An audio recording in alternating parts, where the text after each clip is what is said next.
Hello and what's up everyone, Max Tech here, coming at you guys with another unboxing video. Actually, I am gathering all the parts together for my brand new PC build that I'm doing. I'm thinking to build my AMD Ryzen 550 motherboard, but then I saw this.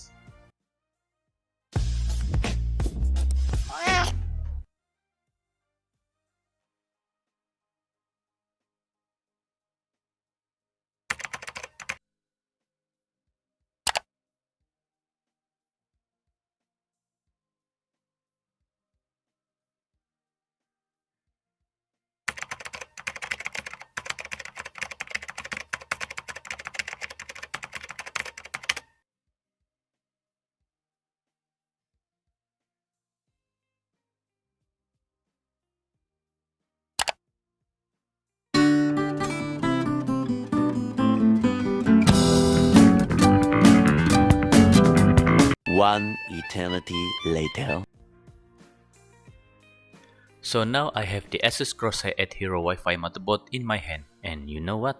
It's just packed to the brim with all the latest and the greatest features. So we are gonna take a look at everything that comes inside the box with this motherboard and what this board is all about.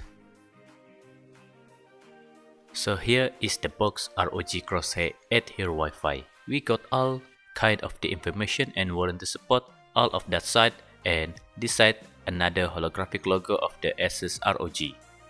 Flip this box and you can see they have different spec on there, so it gives you some nice up close screenshot of all the different pieces that are on this box.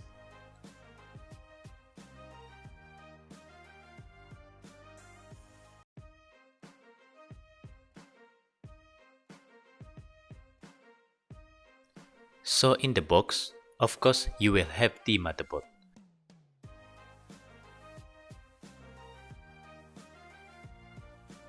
We will taking closer at that later. Inside, you will have the ROG stickers, a thankful card from ROG,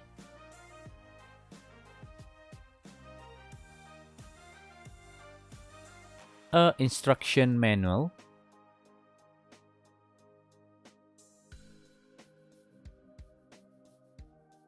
a cable mod voucher, a CD driver that you can toss aside, just download the driver from the internet.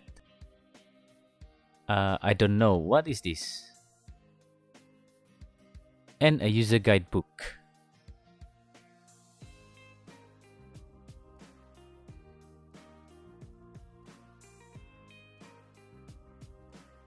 Here you will get the 4 SATA cable,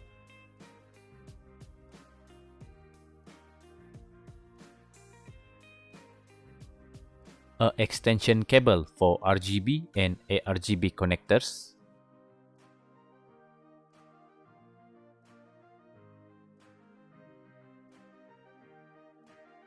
the Q connectors,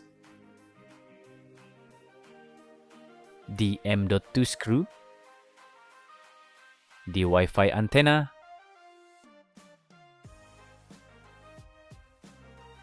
and the ROG coaster if you use that. And here we have the ROG Crosshair VIII Hero Wi-Fi motherboard. There are plenty of RGB lighting around this board, and the VRM heatsink also more appealing, although it isn't anywhere near real heatsink fins you can find on the other high-end motherboard, but it looks great though. The big difference X570 and the B550 board is this, the fan to cool AMD chipset. And this motherboard also have and located below the GPU mounting.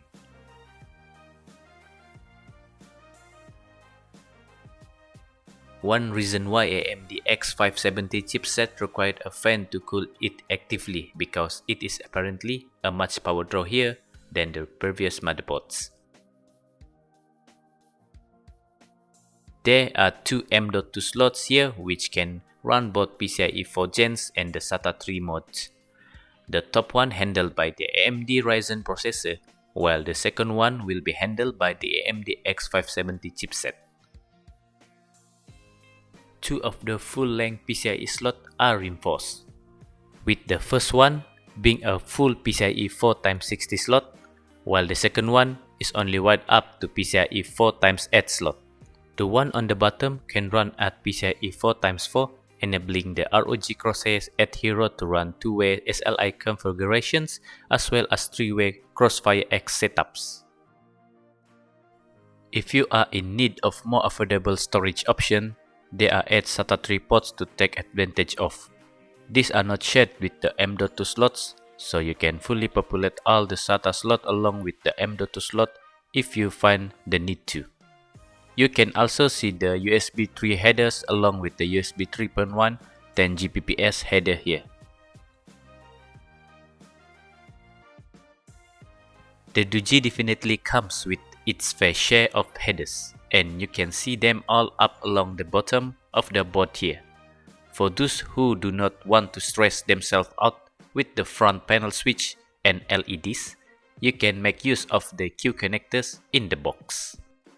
Since AMD upgraded the memory controller on the AMD Ryzen processor, it will be a lot more fun to really take advantage of the Asus Optimum 3, which they claim features of proprietary memory trace layout tweak to enable better memory overclocking and performance.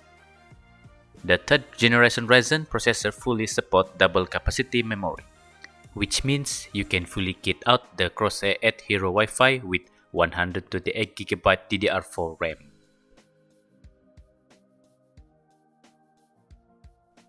There's also the Q Code LED display, which will help you troubleshoot a bad overclock.